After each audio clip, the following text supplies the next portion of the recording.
Welcome again to another fun-filled tour of a GCSE exam paper. This time we're looking at the second paper from 2018. It's paper 2, higher tier Edexcel. So I won't talk any more than necessary. I'll just get straight into the questions. Sometimes I'll show more than one solution. Pick whichever solution you think makes most sense to you. So here we go, question 1.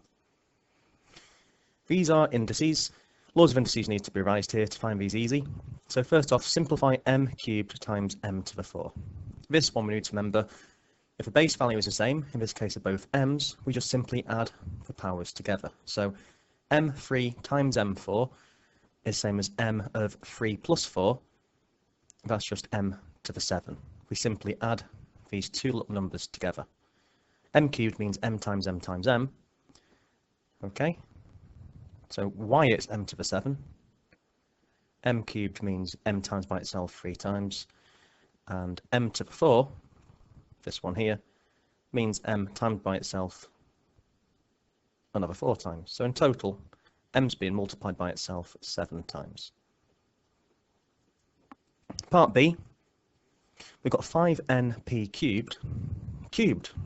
So what this means, and you can just write the answer down if you prefer, it means 5np cubed once times 5np cubed twice times 5np cubed for a third time. This power is cubed, so what it means is we're timesing the whole bracket by itself 3 times. Now what we do here is we just take each thing in turn, separately, starting with the numbers at the front first.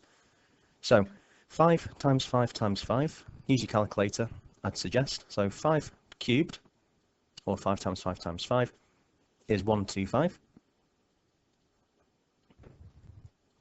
N times n means n cubed. P cubed times p cubed times p cubed, 1, 2, 3, 4, 5, 6, 7, 8, 9. That's p to the power 9. Alternatively, if you've got a power next to a power, you just multiply these two powers together. 3 times 3 is 9. That's why the power of p becomes a power 9. And the last one, similar to part B, but now we're dividing. Same idea, but now we're just dividing each term separately. So first we'll do the numbers first. So 32 divided by 4, that gives us 8. Q to the 9 divided by q cubed. Now, here, when we multiply, we add the powers. Opposite of multiplying is dividing, so we do the opposite of adding the powers. When we're dividing, we subtract the powers. So the new power of q is 9 minus 3, which is q to the 6. This r doesn't have a power on its head. Imagine an invisible 1, if it makes it easier. This one here will be r to the power 4 divided by r to the 1. So the new power is 4 minus 1, which is 3. So that's question 1 done. We've got the show on the road. Let's have a look at question 2. Question 2 says find the lowest common multiple, the LCM, of 40 and 56. So I'll show you method 1 first, the slow but steady way.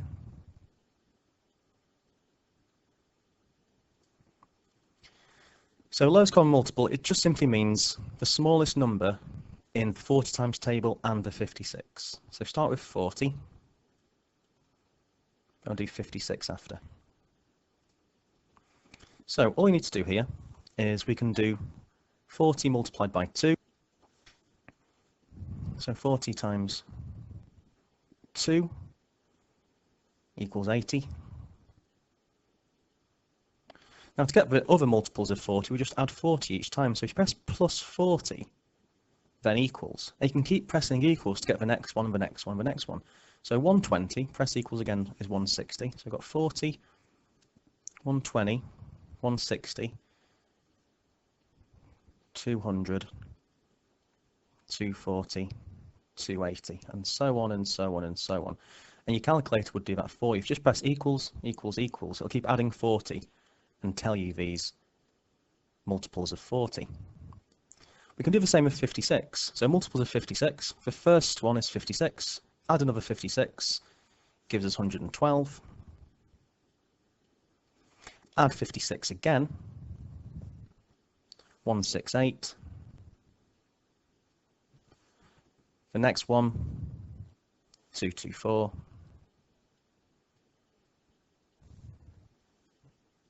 280, and so on, and so on, and so on, until you get sick of it. So this method is a slow way, and it's not the way I'm recommending. So I'm going to close with the second method, which is one I'd recommend you do, because these numbers might have been bigger or more awkward. But anyhow, this method, the smallest number you can see in each list, I'm hoping you can see them anyway, is 280. 280 is the lowest multiple common to each list. So therefore, the lowest common multiple of both numbers is simply 280.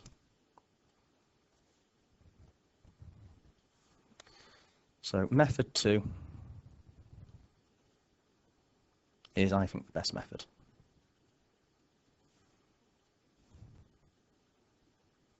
So here what we do is we break both numbers down into their prime factors. And your calculator can do this for you, which I'll just demonstrate now. So 40, just press equals. Whoops, that's 44. So you can see it clearly, I'll explain what we're doing next. So just press 40, then equals. Now, you'll notice this calculator has a fact button. That stands for prime factors. So if you press shift and fact, it breaks it down into its prime factor decomposition form. So 40 is the same as 2 times 2 times 2 times 5. Write this out in its long form. So 40 is 2 times 2 times 2 times 5. 56, on the other hand, will have a different prime factor decomposition because it's a different number. So do 56, press equals, and shift fact, we get 2 cubed times 7.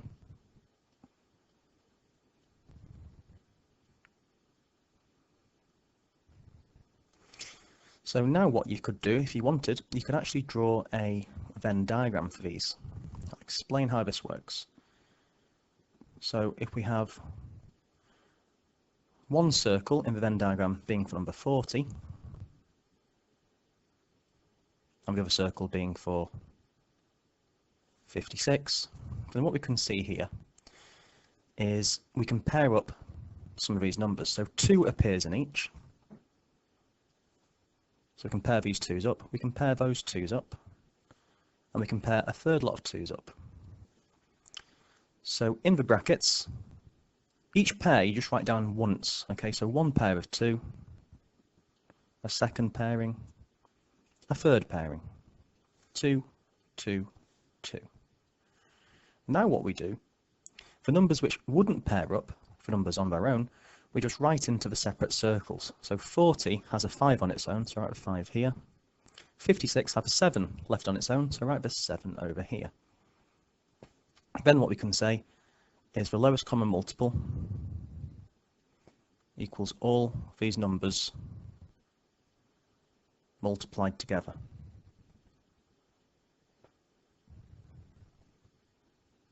Okay, so again the calculator can do that. So we've got 2 times 2 times 2, 2 cubed, if you'd like, times 5 times 7.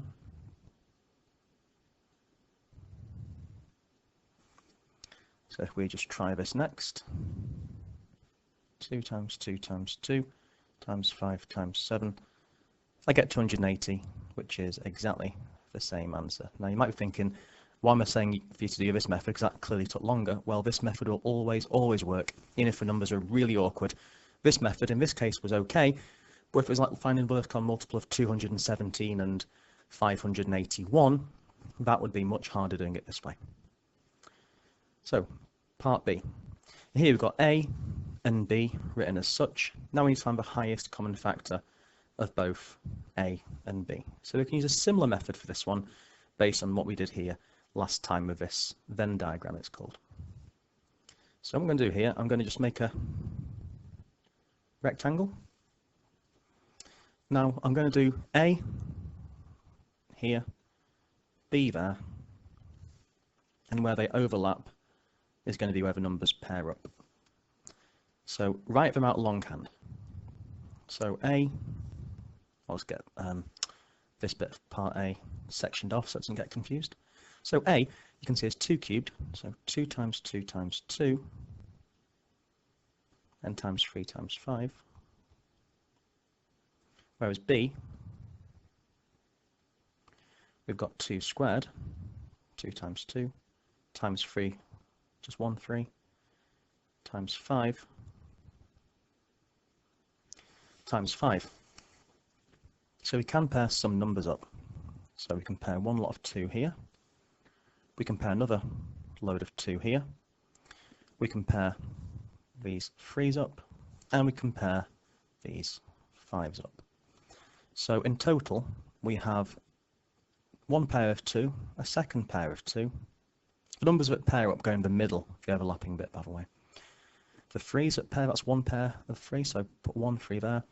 And this one pair of 5 means we put 1 5 there. So 2, 2, 3 and 5. Now the other numbers which aren't paired, this is the circle for A, and let's call that the circle for B. So A has a 2 on its own, so just pop a 2 there. B has a 5 still unpaired on its own, so put a 5 there. So from here, from using our diagram, the highest common factor is just middle numbers times.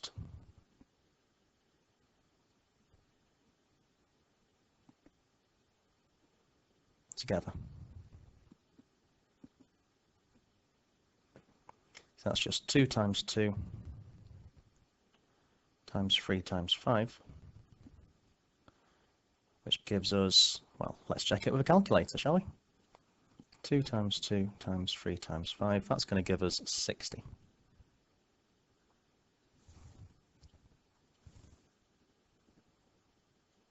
And that's the final answer. Another way you could have done this, if you really wanted to, is you could have worked out what A is on the calculator. If you had have done that, A, this would come to 120. If you had worked out what 2 squared times 3 times 5 is, that would give you 300. Using those numbers, you could have used the same method here, as in 2 part A, and you would have found, sorry, not that method, you would have found by trial and error, the biggest number that fits into each would be 60, okay? 60 fits into 120, 60 fits into 300, but again, that's a much weaker method than using this particular method here. Anyway, that's question 2 done. Let's have a look now at number 3. So number 3, we have a line shown on a grid. Find an equation for L. So we need to work out an equation from the line which has been plotted. So what we need to do here is realise any line can be written in the form y equals mx plus c. Okay, so what does m mean? Well, m is the gradient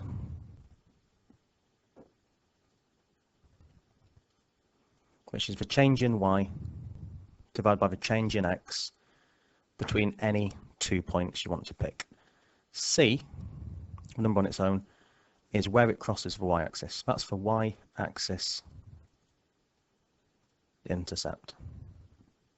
Now, we can actually see here where it crosses the y-axis. So C, in other words, where it crosses the y-axis, that's down here at 6, like you can see. So we can know and get a mark already for saying that C is minus 6. So we've got one ingredient of our formula for this straight line. The next thing we need to think about is what m is. So m, the gradient, is the change in y divided by the change in x. And so we need to just pick any 2 points on the line which are clear. So pick a point which crosses over the middle of the squares. So I'm going to pick here 2, 0, because that crosses exactly on the lines. And this one here as well crosses perfectly at 1, minus 3.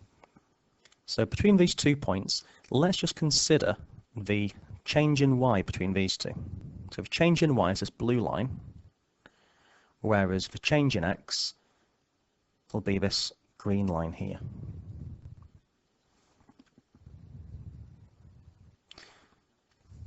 So as you can see, the graph is going up. As you read from left to right like you're reading a book, it's going upwards. It's going in that direction. So I know that the gradient will be positive. The change in y, it's gone from minus 3 up to nothing in between these 2 points. So it's gone 3 up. And x has gone from 1 up to 2. So x has just gone along by 1 unit. So the gradient is 3 divided by 1, which is just 3. So L, in the form y equals mx plus c, I worked out the steepness, which is 3. Put simply, for every 1 along, we're going 3 up. So it's 3x minus 6. That's the gradient, sorry, that's the equation of the line we wanted to find. So that's question 3 completed. Let's have a look now at the next one, number 4. Number 4, Raya buys a van for £8,500 plus VAT at 20%. So let's just think about this first of all. So she buys it for £8,500.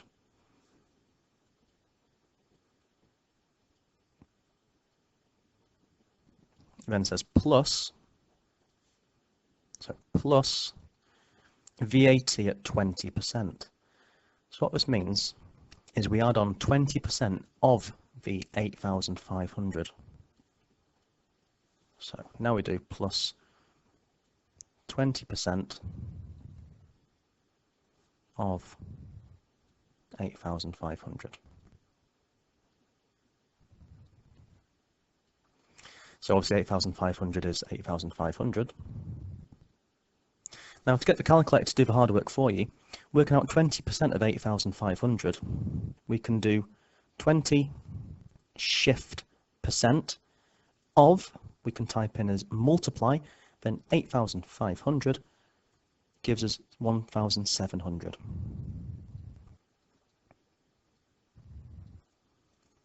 So if we now type that into a calculator to work out what it is, so 20% of 8,500 comes out to be 1,700. 8,500 is still the 8,500. Add those two together, and we can see what the total price she pays for this vehicle of hers. She pays £10,200. That's a total paid for this van.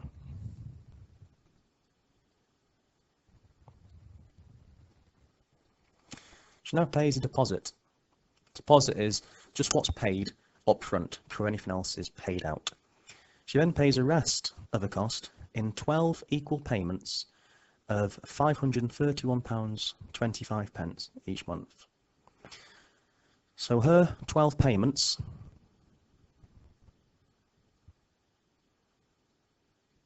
will total 12 lots of 53125.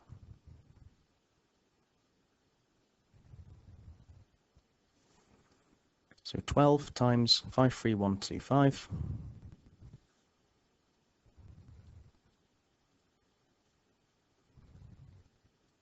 gives us 6,375.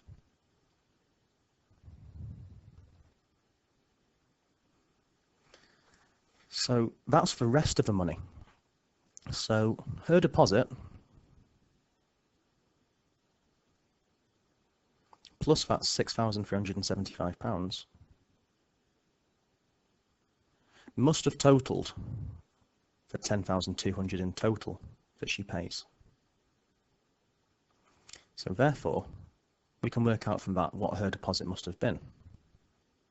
The deposit will be the 10,200 subtract the 6,375. So if we work that out, 10,200 take away that one, she must have paid for the deposit £3,825.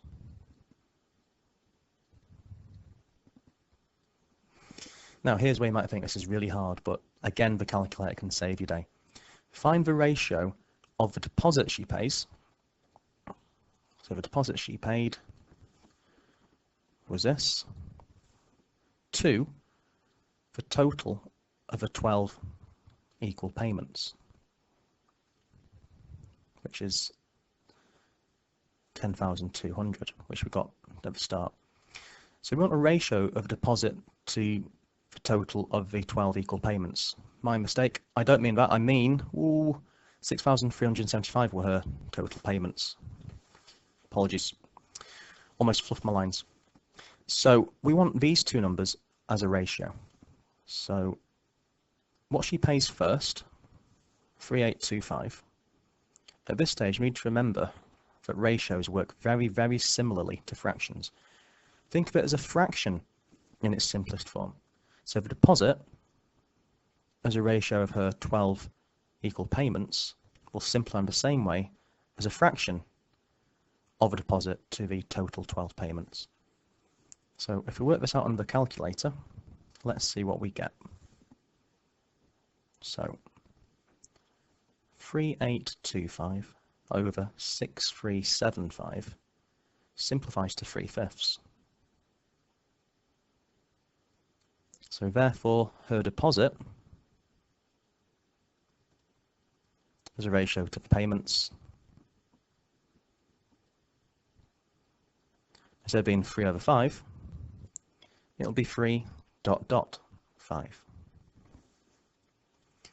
For every £3 she paid as a deposit, she pays a fiver towards the rest of the payments.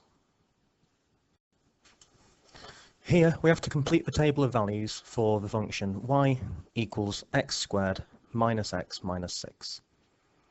On another day, at a different time, I'd try to do this manually with understanding, but for the sake of what probably matters to you, getting maximum marks with the least effort, that sounds quite negative, I'm going to show you how your calculator can be very useful in this situation. So, if you've got one similar to this, or if not, you can ask me in the comments or ask your own teacher. It has a graphing function built in to do a table of values. What we do here is you press menu, you should get this screen here. You then need to scroll along until you get to table, press option 3 like it says. I'm going to press 3. Now f of x just means y. F stands for some function of x, something that relates to x. So f of x, just read that as y. Now type this in exactly as it looks. So I need to type x first. To get an x, I can say red x there. Red because I need to press alpha first. So alpha, then bracket button to get x. Square that. Minus off a single x. So again, alpha bracket minus 6 again and press equals. At this stage, g of x, that's if you want to do two different graphs together. Okay, that's if you want to do two different graphs. So I'm only interested in one graph here, this y equals x squared minus x minus 6 one. So press whatever you want for this one. I'm just going to press nothing. Just leave me alone, not interested in a second function. So press nothing or whatever you want and press equals. Now this is important, table range. So our table starts from -3, so type -3, press equals. We want it to end when x goes up to 3, so change our end to 3 and press equals again. Step tells us how big the jumps are that x is going up in. Well, here we're going -3, -2, -1. X is increasing by 1 each time, so here we can leave the step as 1. Press equals, and then you'll see here the functions generated for us. So g of x we ignore. When x is -3, f of x, y is 6. -3, 6, you can see is already given. Next, -2, 0. So where it says -2, we just write down 0. That's what we need to do first. Going back, when x is -1, y is going to be -4. 0's been done for us. So you can scroll down, 0 minus 6 you can see has been done. When x is 1, we get -6 as well. When x is 2, we get -4. And finally, when x is 3, we're back to 0. So the last two numbers are -4 and 0.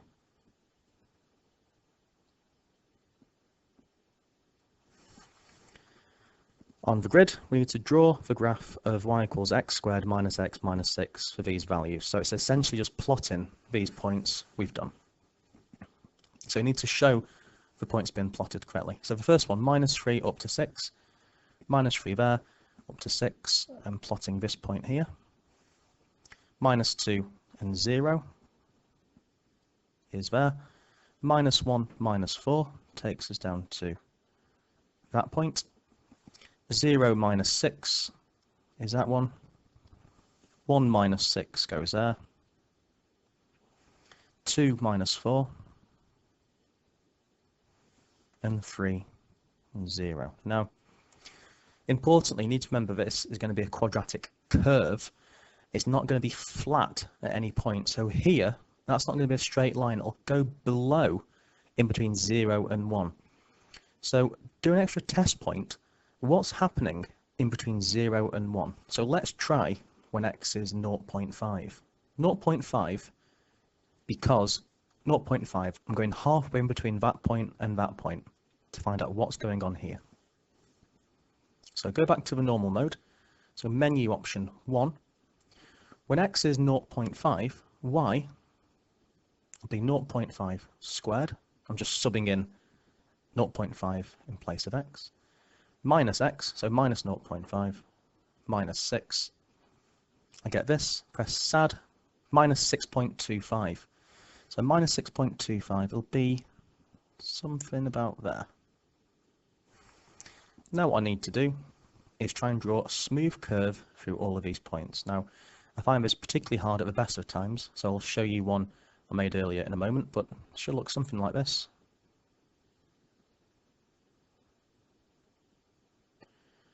Try and do it in one smooth motion. Come back up. So your curve should look something like this. As you can see, mine's far from perfect. For example, I've missed that point altogether, which isn't great. But that would be enough. That would convince the examiner, okay, this person more or less knows what they're doing. I'll give them benefit of the doubt. Now, I did say I'll show you a better one. So here's one I pre-made earlier. That would be how I'd do it if I were much, much better at sketching curves. So that's one I've done before. Now, part C says use your graph to find estimates of the solutions to the equation x squared minus x minus 6 equals minus 2. First, compare that to what we've already done in part A.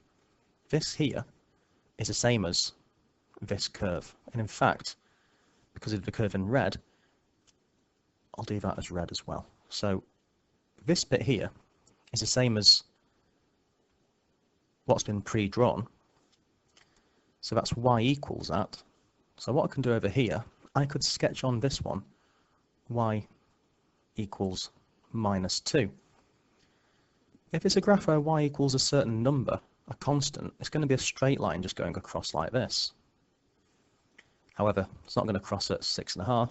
It's going to cross not when x is 5 or 3 or even 0. It's going to cross where x is minus 2. So I have that line like so. So where these two meet, where they intersect, that's going to relate to the solutions for our question. So it's crossed here, and it's crossed there. In fact, minus 2, I need to do it slightly lower, I believe. That's not quite accurate. That's a bit better. So then from there, I just simply work out what the x values are at these points. Now, the examiner gives what's called tolerance, okay? So the examiner will allow you to be slightly off of these. That should be probably close to there, in fact. So I'm getting they cross where x is equal to about minus 1.5, 1.6. That's about minus 1.5. The official solution, by the way, is x is minus 1.6. So if you're getting in between minus 1.5 and minus 1.6, that's enough for the examiner. That's close enough. So I'll be honest. Mine reads minus 1.5. If we're perfect, I should say minus 1.6. You need to have an answer between minus 1.5 and minus 1.7. If not, you've not drawn your graph quite accurately enough. Likewise for this one, what you need is an answer in between 2.5 and 2.7. Otherwise, your graph hasn't been drawn quite accurately enough. So using my own reading, that's 2.5, that's about 2.6. So the method is draw a line horizontally through y equals minus 2. You see where they cross and read off the x values where they cross. Those are the estimated solutions to this equation. Okay. Now, I'll quickly show you a little trick which may help you to do this. I want to assume you either are told the quadratic formula in these COVID times, or if you're watching this recording at a different time and you're not told the quadratic formula, I want you to imagine you are familiar with the quadratic formula. What this equation could be rearranged into is the form where x squared minus so many x's minus a number equals 0. So this here, if I add 2 to both sides, it's the same as me trying to solve x squared minus x. If I add 2 to both sides, minus 6 plus 2 would be minus 4 equals 0. Then the quadratic equation is x equals minus b, that's minus 1x. So minus 1 be plus 1, plus or minus the square root of b squared, so minus 1 squared, minus 4 times a, the number in front of the x squared, there's just 1x squared, so just 1, multiplied by c, the number at the end, which is minus 4, all divided by 2 lots of a number at the front, so just 2 times 1. So if you want to double check at the end of the exam, if you have done the question correctly, you could, if you remembered or were told, use this quadratic formula. So let's do 1 minus first. So square root of minus 1 squared minus 4 times 1 times minus 4 all over 2 times 1. Press S arrow D. You see that one solution should be minus 1.56. So you're wanting between minus 1.5 and minus 1.6. Phew, I've got that one right. Then to check the other one, we just toggle back and change that minus to a plus.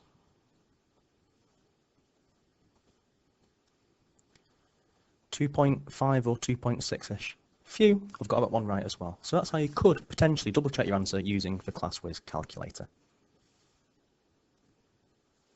Question 6. Pressure equals force over area for this one.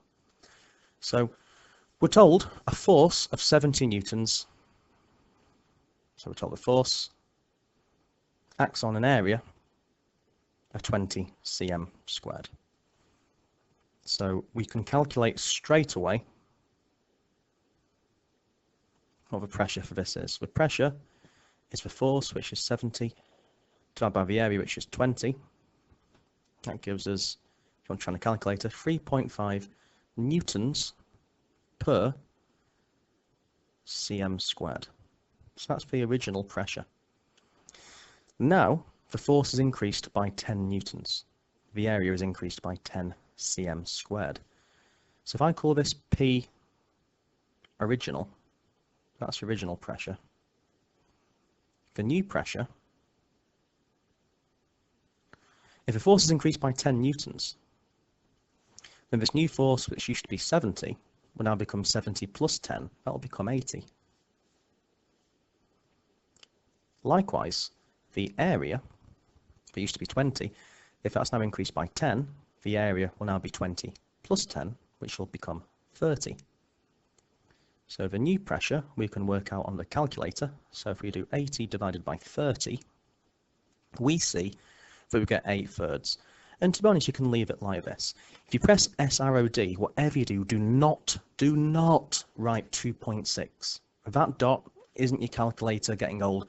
That dot means 2.66666. That means 2.6 recurring. Don't round it to 2.6. That's why I say it's probably safer to just write it as 8/3.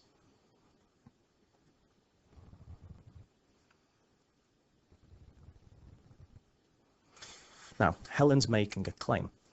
Helen's saying the pressure decreases by less than 20%. Is Helen correct? You must show how you get your answer.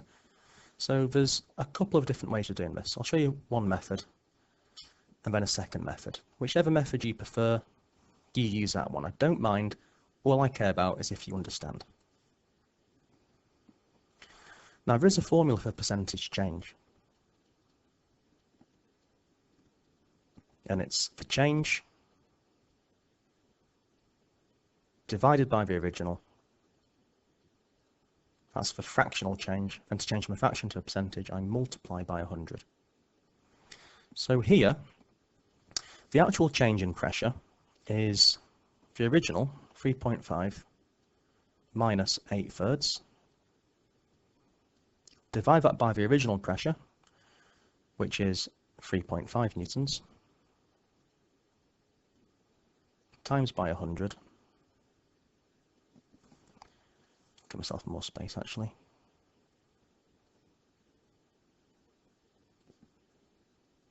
Pardon me as I just fudge around. So that's going to give me a value of, I don't know because I've not worked it out, 3.5 minus 8/3 divided by 3.5 times 100. 500 over 21, press SRD. I get to one decimal place, 23.8%.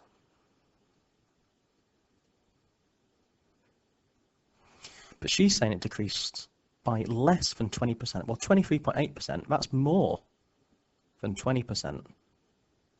Not less, it's more. So therefore, Helen is wrong, or Helen is incorrect.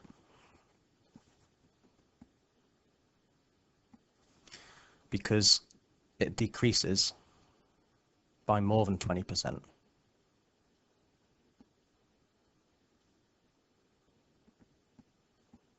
Apologies for my dodgy writing.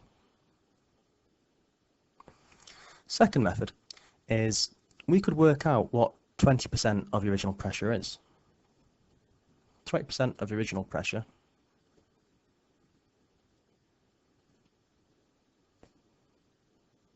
we just work out 20% of 3.5 newtons. So 20% of 3.5, 20 shift percentage of 3.5 gives us 0.7. So if 20% is lost, if it decreases by 20%, 3.5 minus 0.7, that gives us a new pressure of 2.8 newtons per cm squared.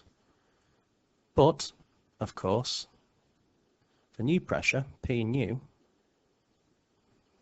is 8/3, which is 2.6666. And that's actually less than 2.8. So it's even less than that. So it must have gone down by more than this 20%. It's gone down by more than 0.7 newtons per cm squared. Therefore, it's gone down by 20%. So therefore, same conclusion via a different method. So therefore, again, we'd say Helen is wrong, or she's incorrect. If saying she's wrong is a bit harsh, it decreases by more than 20%.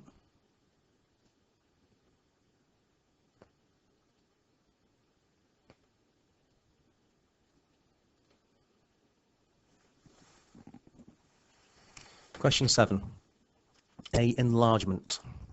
So we're told here, scale factor 1/3, centre 0, 1. Now the first thing we must do is we're going to draw lines from the centre of enlargement through every single point of the original shape. So we take the ruler at 1 and we do a line that just scrapes that point, and as you can see it scrapes that point too. And from 1 we do another line that just scrapes that corner like so, and finally from 1 we take a line that just cuts through that corner at the top like so. So what happens here, it's been enlarged by 1/3, which means it'll become only 1/3 as big. So two things to mention. So first thing, the distance from the centre of enlargement becomes 1/3 of what it currently is.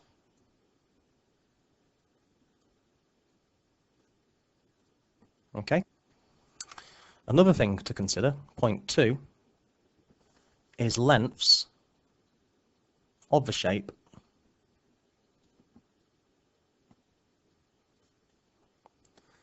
become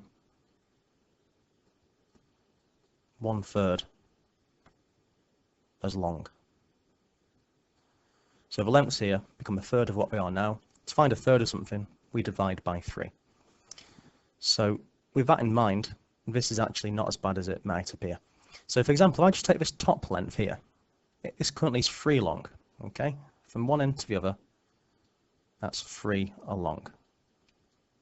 1/3 of 3 will become 1. So I need to find which point between these two lines going horizontally along does the distance become only 1. Well, if I go down here, that's 2 along, need to go smaller, a bit smaller, about 1.5. Here, you can see. So that has to go there. And so the corresponding point here, that line, goes down to there.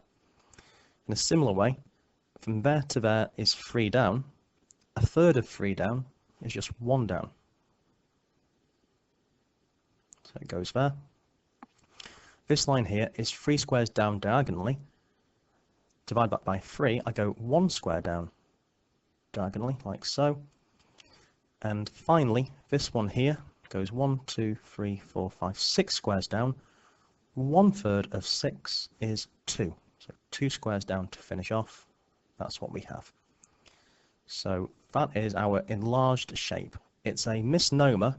An enlargement mathematically means it just changes size. It doesn't necessarily get enlarged. A better name would be a size change. But there you go. We're stuck with being called enlargement. But just bear in mind, enlargements can mean the shape actually gets smaller. So that's question 7 done. Number 8. Lots of information just thrown at you. 60 people are asked if they prefer to go on holiday in Britain or Spain or Italy. So 3 different things there. Then you're talking about males and females. So 2 different things going off there. So male, female, Britain, Spain or Italy. 1 female was chosen at random. What's the probability that this female's said Spain? There's so much information going off, we need to organise this in a table. So my strong suggestion to you is to construct your own 2-way table. So we've got 2 different characteristics. One characteristic is holiday destination. The second characteristic is sex or gender, male or female. So we need to split the columns in terms of gender or sex, the rows in terms of destination. So here's what I'd suggest you want to make. Also, as well importantly, create spaces for the totals of each. So what we're told first of all, before anything else is mentioned, is that there's 60 people. So the grand total is 60. So we can add this in straight away. 38 of the people were male. So all in all, 38 males. Add that in. Total males 38. Then 11 of the 32 people, according to this, who said Britain, were female. So those that said Britain, 11 out of those 32 were female.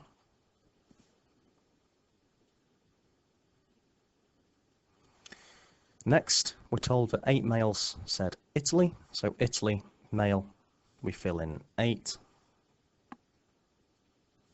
12 people apparently said Spain. So again, 12 people said Spain. Spain, it doesn't say male or female, it says people. So that must be 12 people in total said Spain. So we fill 12 in there. And then, as long as you're careful, you've got enough information to complete the table. So 1 female's chosen at random. We'll come to the rest in a moment, but what we can do here is work out the remaining spaces. So in any particular order, 60 people in total, 38 were male, therefore the rest must be female. So to work out the females, we do 60 minus 38, 22. So you have 22 females. 11 out of 32 females said Britain. So how many males said Britain? Well, we can just do 32, take away 11, which would be 21. Looking at this top row now, we need to have a total of 38 males. 21 plus 8 gives us 29. Therefore, we need an extra 9. So the 9 must be for Spain. So 9 males must have said Spain is where they like. 12 people in total said Spain. 9 of those who just worked out are male. So the females there must be 3.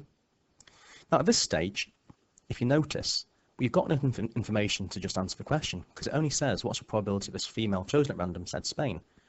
We now know that this random person who said Spain, there's 3 of them.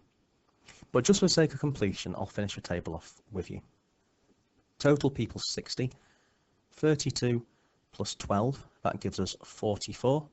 This missing number will be 60 minus 44, which is 16. 8 plus 8 gives us 16, so this missing one must be 8 as well. But importantly, like I've said, what's the probability this female said Spain? Well, females saying Spain, there's 3 of them. So it's not one of the people that's chosen at random, it's one of the females. So there's 22 females. The probability that a female said Spain, if they're picked at random, is a probability that out of 22 women, you pick one that said Spain. Well, out of the 22 women, 3 out of 22 women said Spain. That's a proportion who said Spain. So therefore, the probability that it was female and said Spain, well, they were female, so I've rest, that's just going to be 3 out of 22. And that's all we need to do for that one. Question 9 is about Jean investing £12,000 in an account paying compound interest for 2 years. Even though it says a compound interest question, I'm not going to do it in a compound interest sort of way because of this algebra stuff here. If I could do it as compound interest, I'm going to explain it in what I believe is going to be a simpler way. Anyway, so I'll read on. In the first year, the interest rate is X%, which already I think will throw people off and really freak people out, but don't lose your head. There's always a way around these things.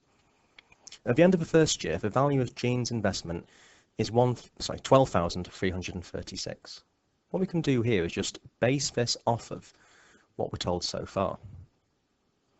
So it's gone from 12,000 up to 12,336. So the increase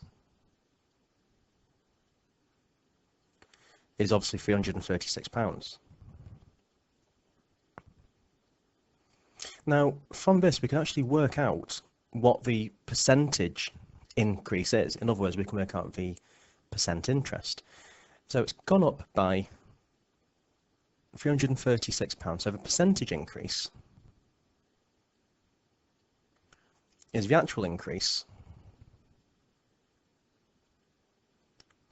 divided by the original multiplied by 100. So essentially, the increase is £336. She started on £12,000. That times 100 will tell us what the percentage increase is. But it'll tell us more than that, which I'll explain in just a moment. So that multiplied by 100 gives us 2.8%. Now, that is essentially what X is, because X, the interest after a year, that tells us how much it will go up by as a percentage.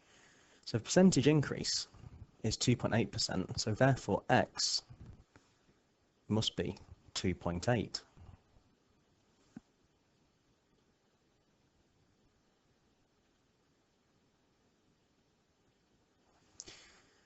So, end of first year, she got 12,336. But then for the second year, the rate of interest goes to X over 2. So X over 2 just means half of X. So X over 2 equals 1.4. So for the second year,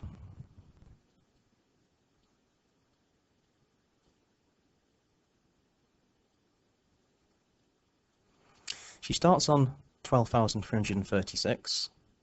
It's going to go up by 1.4%. So interest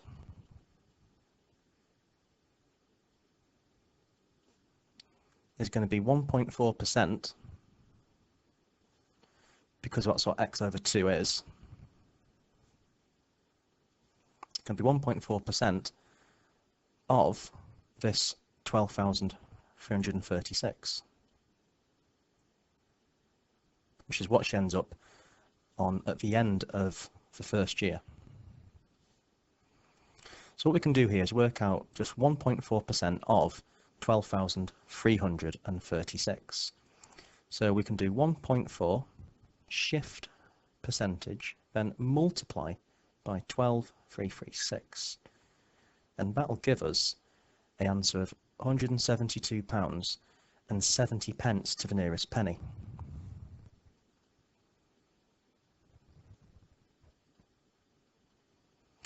So therefore, the total value of her investment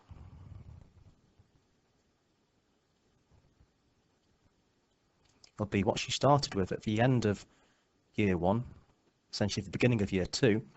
She started on £12,336. She's then got this interest added on top, which is £172.70. So if we add her starting amount to the extra interest she's got, that'll tell us the total value of her investment. So the total of her investment actually comes to £12,508.70.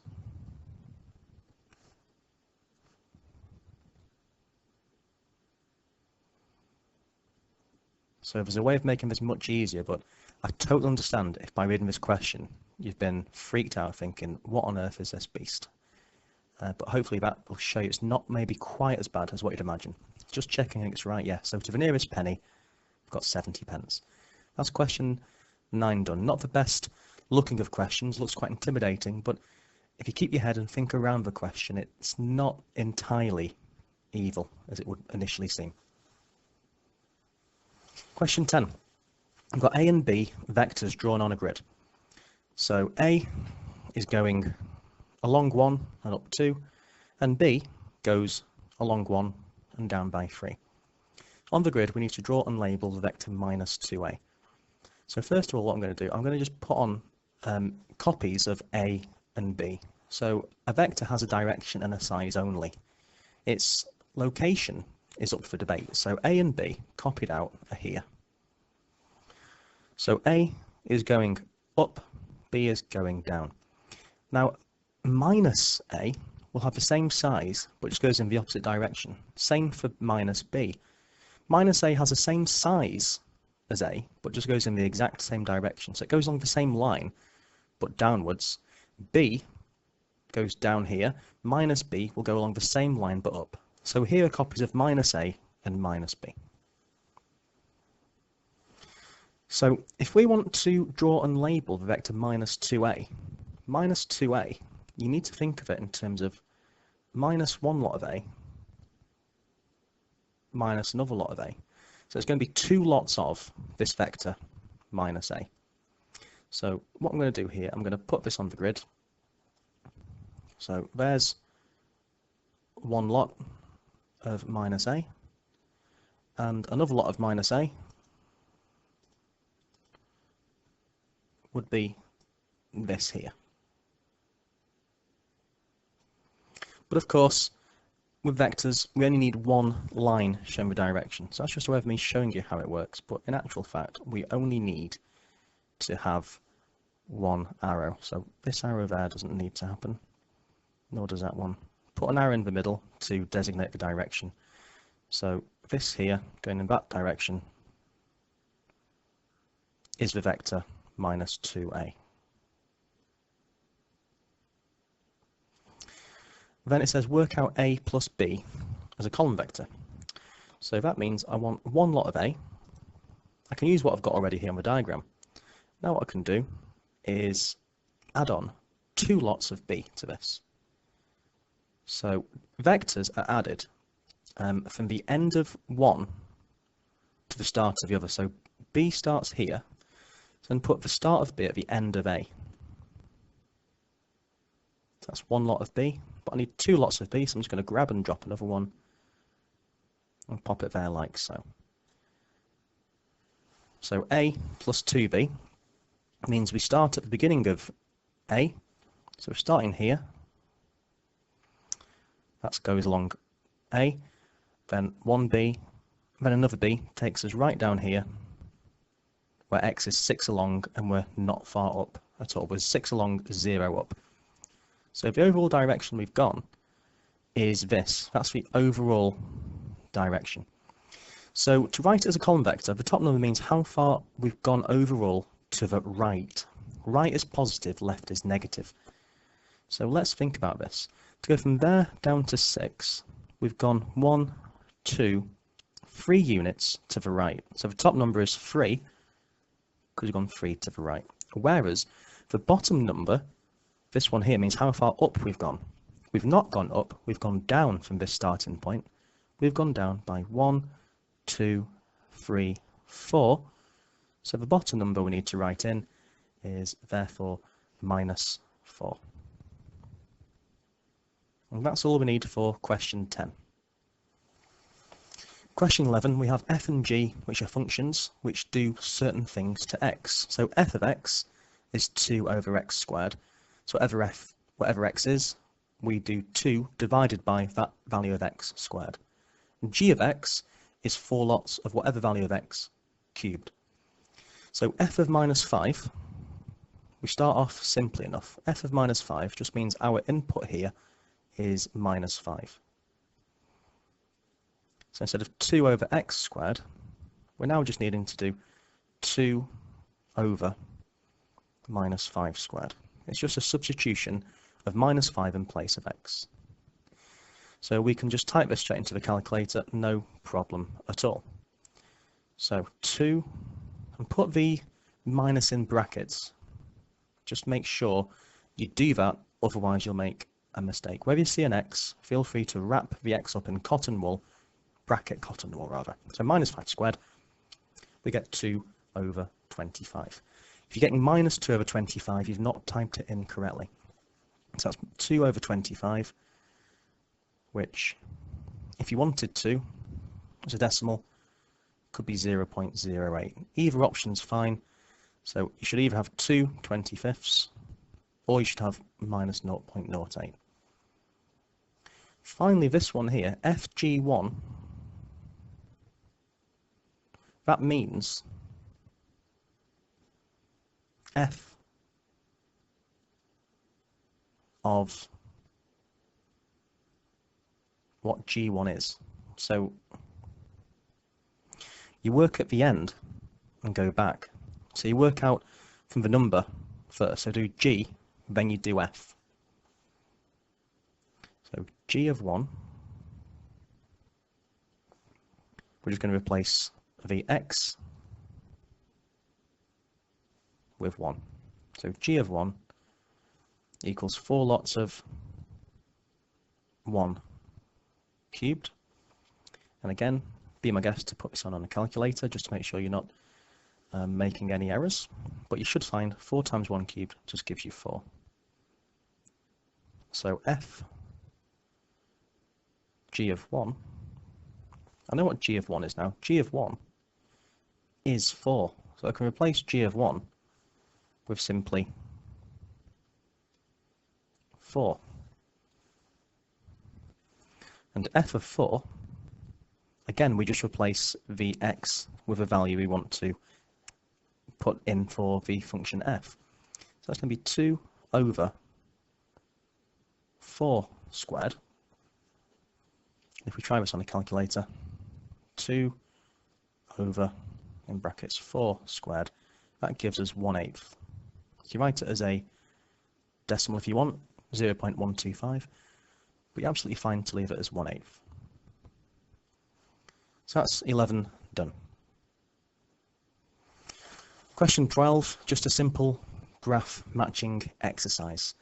So each one of these graphs needs to be matched to the appropriate letter. So what we need to realise is each one of these proportionality ones, will have the same characteristic shape as if it said y equals whatever. So which one looks like the graph y equals x? Y equals x is a straight line through the origin. It's got a gradient of 1, y-axis intercept. The c value doesn't exist, so it goes through the origin. That's got to be graph B, as you can see. My suggestion here is to do the easier ones first. Y proportional to x squared. Think of that as which one of these looks like the graph of y equals x squared. The graph of y equals x squared is a happy curve going up. That's graph D. If you saw it on the other side, it'd be like this. It's a happy parabola. That one matches to D. Next, I think this one's the easier one. Imagine y is the graph of 1 over x. So imagine on your calculator doing 1 divided by something really small. You can try these on your calculator if in doubt. So if x is small, 1 divided by something really small, say 0.00001, is huge. So as x goes smaller, we're wanting the graph, whereas x is really, really small, y goes really, really high. You can hopefully see here that's going to be graph C. As x goes towards 0, this is going to just go up towards infinity.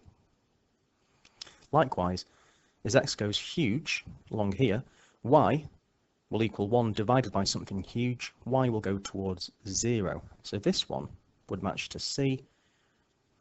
That just leaves graph A being this one, where y is proportional to the square root of x. It's a parabola laid on its side. It's this one here, but just laid down essentially. So we've got B, D, A, and C. Question 13, we have a question involving circles. This is a circle theorems question. So we're told that A, B, C, and D are points on the circumference of a circle centre at 0, like so. FDE is a tangent to the circle. There we go, like that. And first of all, we need to show that y minus x equals 90. Importantly, you need to give reasons for each stage of your working. I will say this though, if you can't remember the circle theorem names, or you're not sure which circle theorem goes to which explanation, just put on what you think the angles are. You'll pick up some credit for working the solution out without giving reasons. Of course, you won't get full marks, far from it, but you will get some marks in the bag. So don't overly panic if you can't remember the circle theorems. Do please, though, try and work out the questions based on what you can remember from applying the circle theorems. I'll talk you through anyway. We're told here, this is angle x. I want you to imagine now this line from O to D. Imagine another one going from O to B. So if we imagine another one like so, coming in, going from O to B, what we'd have here is a triangle BOD. Now both these lines, BO or OB to OD, they're both radiuses. So this triangle BOD would be isosceles because it's got two sides which are radiuses. If it's got two sides the same, two angles will be the same. Because this one's x, the angle at B, angle OBD, will be x as well. So that's the first thing we can say. We can say angle OBD equals x, because triangle OBD is isosceles. Now what we can think about is this angle at the centre. Just let you know these are both radiuses, in case you're not sure why that's isosceles. Two sides are radiuses, two sides are the same, hence isosceles triangle with two angles the same. This angle here, BOD. Now we need to know that angles in a triangle add up to 180. So x plus that angle BOD add up to 180. So therefore, in some way or another, we need to say that angle BOD, x plus x is 2x. If we take 2x's from both sides, so BOD is on its own, you see that BOD is 180 minus 2x. So we need to write that down, stating that we use the fact that angles inside a triangle add up to 180. So BOD, this one here, is 180 minus 2x, because angles in a triangle add to 180. Now there's a few ways you could proceed. The way I'm tempted to go for is looking at this angle here, the angle BCD. Now, here we need to remember another circle theorem. The angle at the centre is double the angle at the circumference. So you're looking for like a rocket shape. I'll show you what I mean. If I draw like a rocket sort of shape here, you'll see this is 90 minus x. This one is half of that one.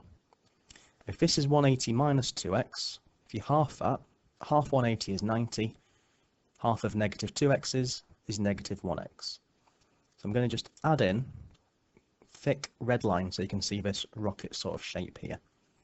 If you can see a rocket, then the angle one side of rocket at the centre is double the angle of the circumference. Another way of saying that is the angle at the circumference is half of the angle at the centre. So I'm giving the circle theorem that way round because we've taken this and halved it. If you wanted to say angle at the centre is double that of the circumference, that would be fine as well.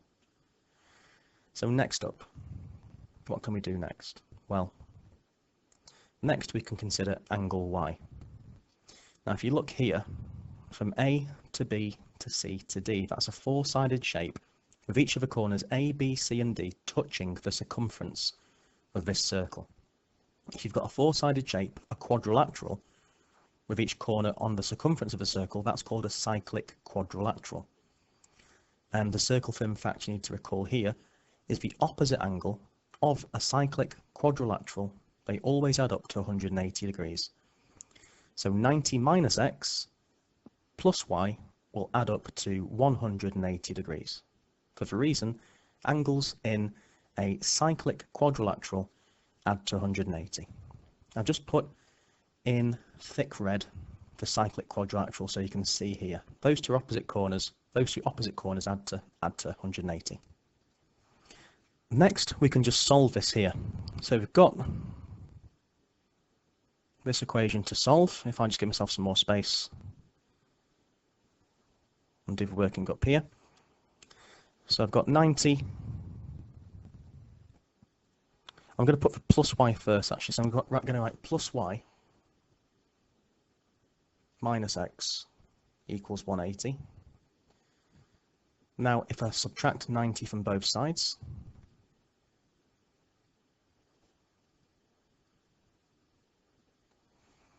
I therefore get what I wanted to prove.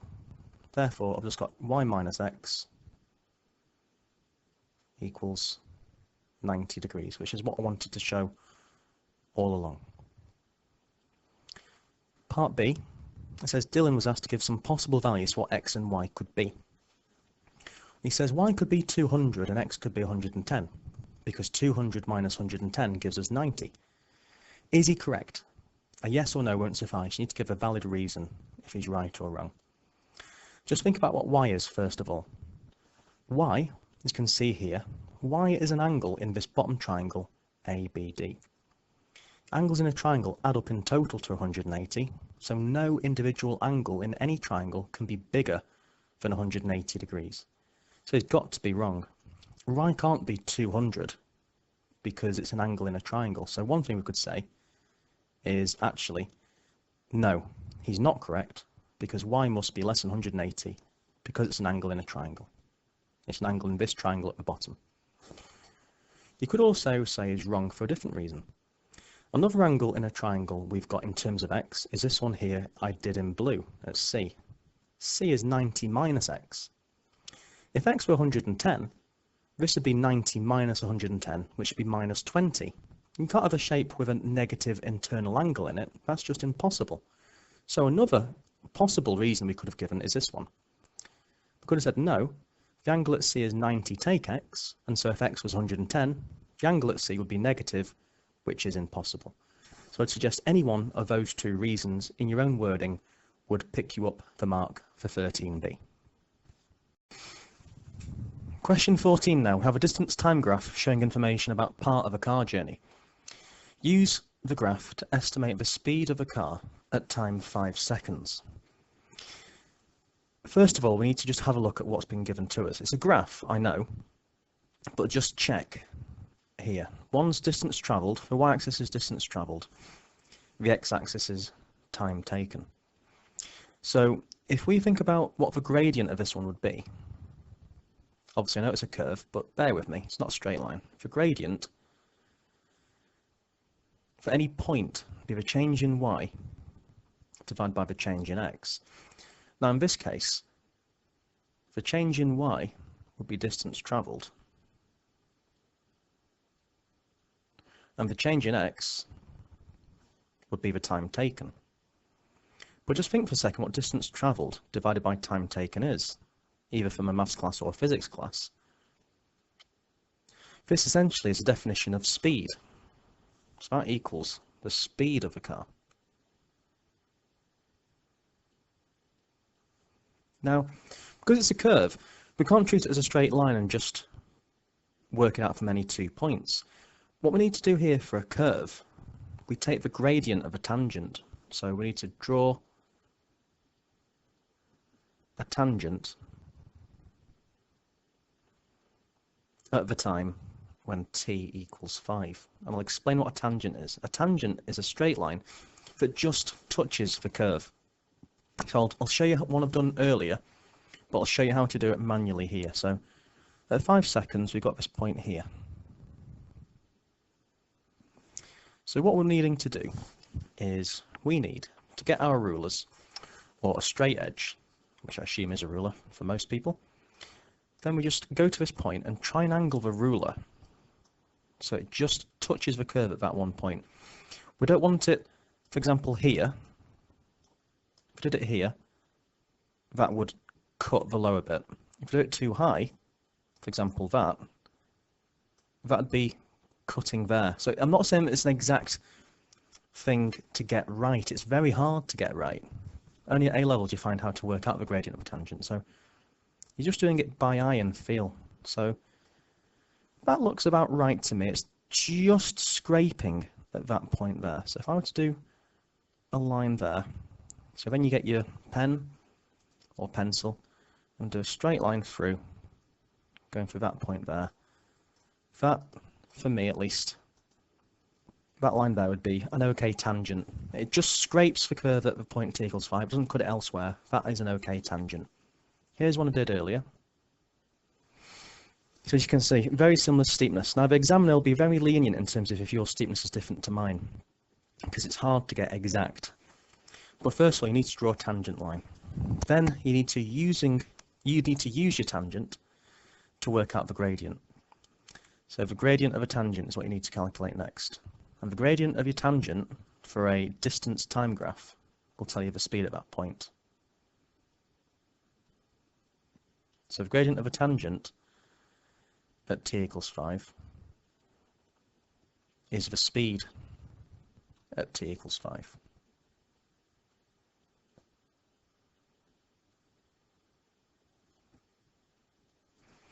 So gradient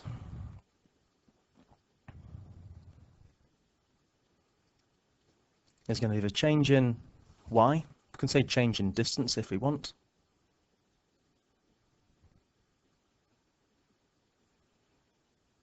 So by change in time using the tangent.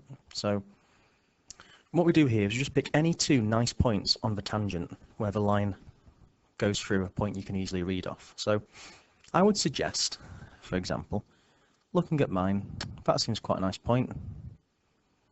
That goes through at 8, and that point there is, each little square must be going up in 4s, so that's 8 and 72.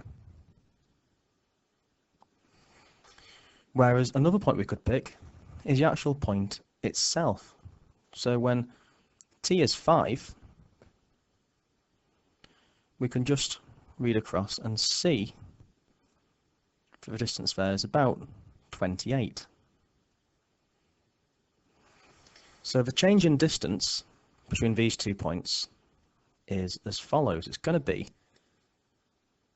I'll just do it in a different colour so it's nice and clear. So it goes from 28 up to 72. So the change is 72 minus 28. Whereas the time goes from t being 5 to t being 8. So the change in time is 3 seconds, or 8 minus 5. So type this into a calculator and round if necessary. So 72 minus 28 all over 8 minus 5 gives 44 over 3. We can round that. That means 0.6 recurring. So I'd say we round that, in my case, to 14.7 meters per second to the minus 1. Or you could just say meters per second. It's entirely up to you. Now yours will be different to mine, so I'm going to give you the range of values which would award you the mark. Okay, as long as you follow the same method and have a go, you get marks as long as you follow the method exactly the same as me if your answer is between 11 and 19. So follow the same method. As long as you get an answer between 11 and 19, you're absolutely golden. So don't worry about it not being exactly the same as mine. It'd be miraculous if it were. And I'm not saying mine's necessarily bang on either, but it should be fairly close to it. That's fine. Move on. So between 11 and 19 meters per second should be your solution. Let's now see about question 15. Question 15, as you can see, we've got a tree diagram going off. And a darts team is going to play a match on Saturday and on Sunday. The probability that the team will win on Saturday is 0.45. So what we need to remember here is each time a tree diagram branches, the sum of all the branches that branch from a single point need to add up to 1. So 0.45 plus this one needs to add up to 1.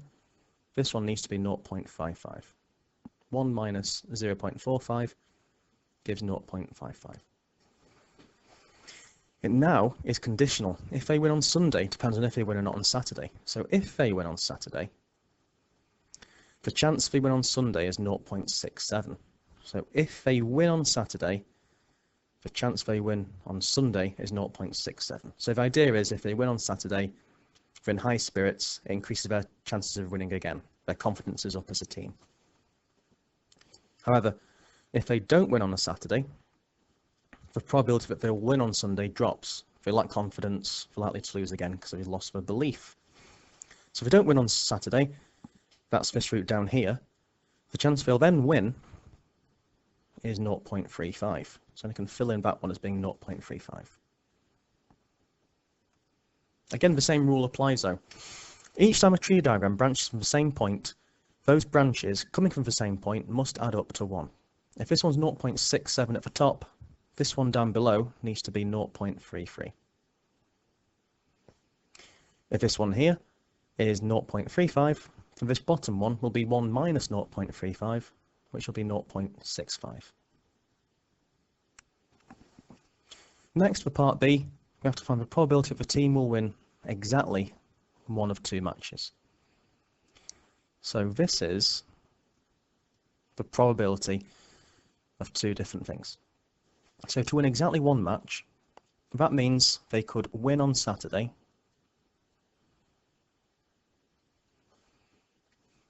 and then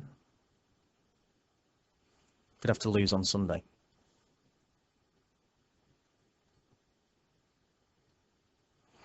Or, if you've been taught by me before, you'll realise when I go and or with emphasis, it's because and or we're linked to different symbols with tree diagrams. I'll mention this in a moment.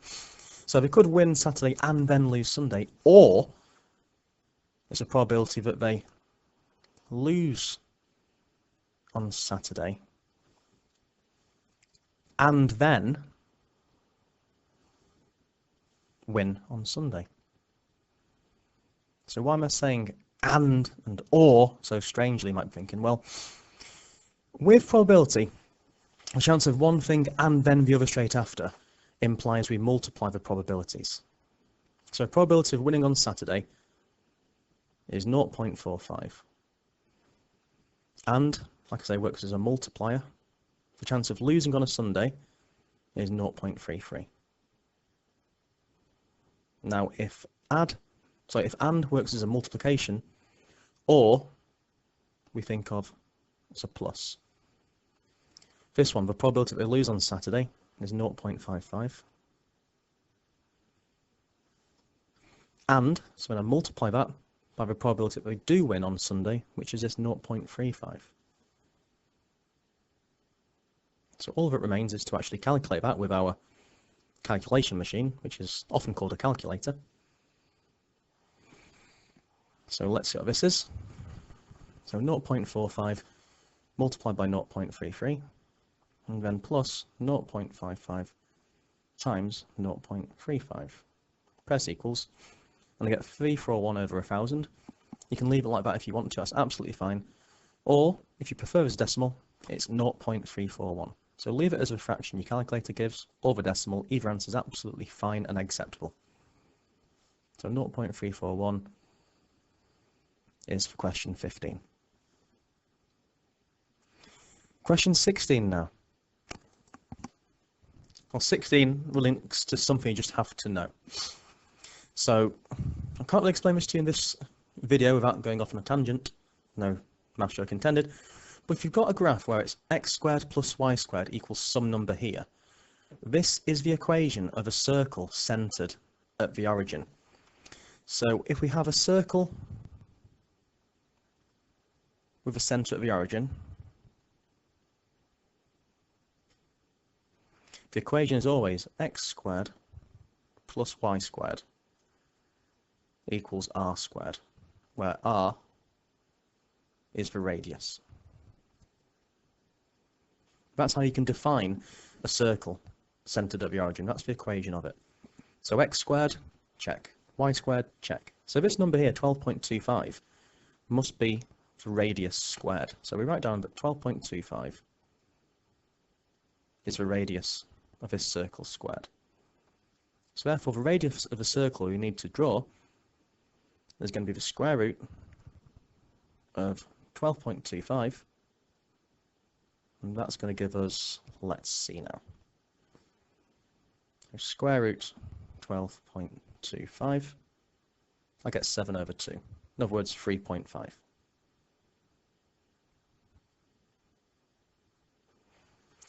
So next what I need to do, I need to actually draw this circle on the diagram.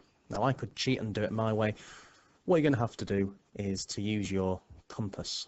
So always bring the right equipment to your exams. This is one of these cases. So we're going to stab the compass needle at the origin, like so. Then we're going to set this width to 3.5 units wide. So if I just take this, get it in line, that's 3. So I need another 2.5 squares. It's going to be about there, but it's been slightly awkward. That's 2.4. That's more 2.6. So because of my software, that's my excuse anyway. I'm going to stick to it. I am going to cheat after all. I'm sorry to let you down if you thought I was a person of integrity. Yes, I'm going to have to do a legal cheat. So I'm going to zoom out. That's 3, 3.2, 3.4, 3.5. There we go.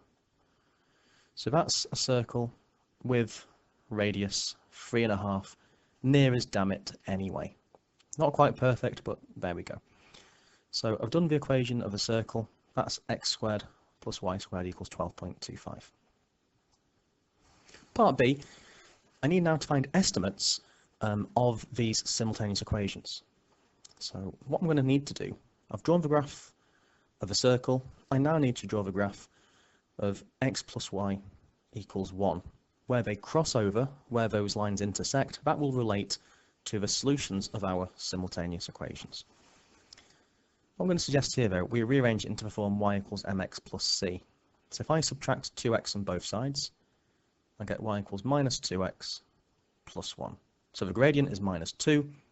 The intercept is going to be 1. So I can add on 1 straight away because that's the easiest point. For every 1 unit along, I'm going to go down by 2 because it says the gradient's 2. So 1 along, 2 down, 1 along, 2 down, 1 along, 2 down. I can't do that, it's gone off the page. Go in here, and 2 up. Okay, so that's enough. So what I can do now is just simply draw a line through these points, like so, making sure that they do go through the points nicely. So I think I need to make that slightly higher on that side. There, and that will pretty much have it. So the solutions are going to be where they cross. So I'm looking here, and I'm looking there. So therefore, one solution, if you look at this one here, that's when x is approximately, if I just bring this down, I'm looking at x is about minus 1.2 approximately. X is minus 1.2, and that one, my corresponding y value for that one is, that's 3.2, it's about 3.2. That's one solution. Or the second solution, by the way, the examiner will give you some tolerance for not getting these exactly right. It's an estimate, that's a get out of jail free card. But you need to sketch these on as accurately as you possibly can. You can be a bit out, but not a whole way out. So the second possible solution set is when x equals this point down here. So that's when x is 2. It's a shade before 2, or is it? It's I'm going to go, that looks like x equals 2 to me actually. And for that value, if I read along here, I can see that x is, sorry, that y is maybe just a bit before 3, or is it actually at 3? That's slightly above the solid line. I'm going to go y equals minus 2.9. So that's the method for doing it. And your solution should closely match mine, if not exactly. It should be within mine to plus or minus 0.1-ish of a decimal place. Question 17, we have the lovely histograms. So we've got information about the times taken by some students to finish a puzzle. We need to complete the frequency table for this information. So how does frequency density, frequency, and class widths relate? Well, it's by this relation here. FD, frequency density, is frequency divided by class width. Although I often give this off-colour way of remembering it. Fat dads feast on chicken wings. So I know frequency density, this is the y-axis. I'm told frequency is here, well I need to work them out I suppose. For one thing I'm not told is class width. So the class width here, which I'll just label CW, it's just the distance from one to the other of these boundaries. So the first one, from 0 to 5, that's a width of 5. From 5 up to 15, that's a width of 10. This is also a width of 10. From 30 down to 25 is a width of 5. From 30 to 50, that's a width of 20. So I can look at the frequency. If I cover up frequency here, for example, what's left is FD next to CW. Two things next to each other mathematically means one thing multiplied by the other. So I multiply the frequency density by the class width each time. So I'll just bring that back in so you can see. I'll just do frequency density times class width. So for this first bar from 0 to 5, its frequency density is 0.8. The class width. Sorry, the first one's been done for us. My bad. Looking at the second bar because the first one's been done for us. My mistake. So the second bar here has a frequency density of 0.4. So I take 0.4, multiply that by the class width, which is 10. The frequency of that one is 4. For 15 to 25, this one here, the density is 0.6, look. So I want to do 0.6 and multiply by 10. And 0.6 times 10 gives me 6. The next one, this very tall, thin one, has a frequency density of exactly 1. So density times the class width, which is just 5 for that one. 1 times 5, that's 5 people. And the last one, this frequency density is only 0.2. So this frequency will be 0.2 multiplied by a width of 20, and 0.2 multiplied by 20, that gives us 4. Now for part B. Find an estimate for the lower quartile of the times taken to finish the puzzle. Now, what we're talking about here is time, which is continuous. However, if you imagine these students, how many students do we have here? Well, let's think. The total number of students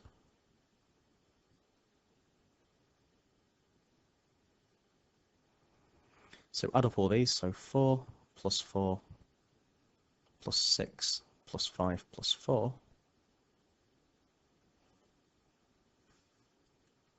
So you can see it, I'll move this across. 4 plus 4 plus 6 plus 5 plus 4. That gives us 23 students. Now the lower quartile, it's tempting. Quartile sounds a bit like quarter, and that is a clue. So it's going to be dividing by 4. But to get what number student is the lower quartile, we take the number of discrete items. Discrete means countable.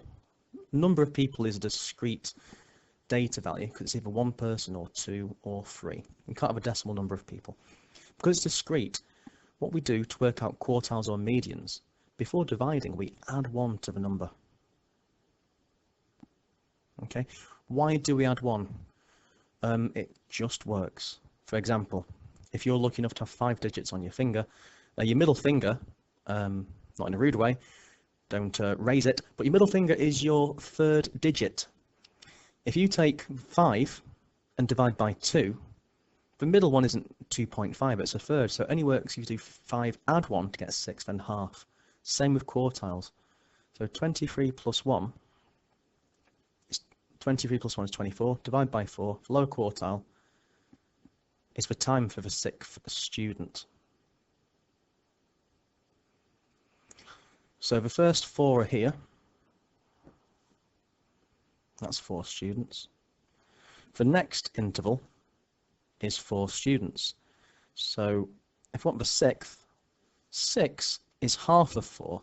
So what I'm going to do, because this is 4 students, I only want half of that 4, because 4 plus only 2 will give me the 6th, which I need.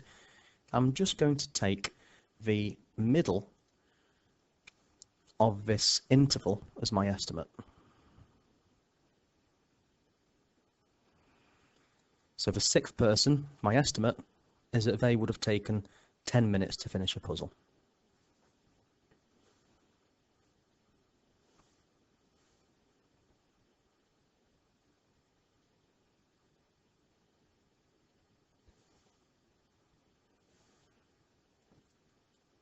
Let's now have a look at the next one, number 18.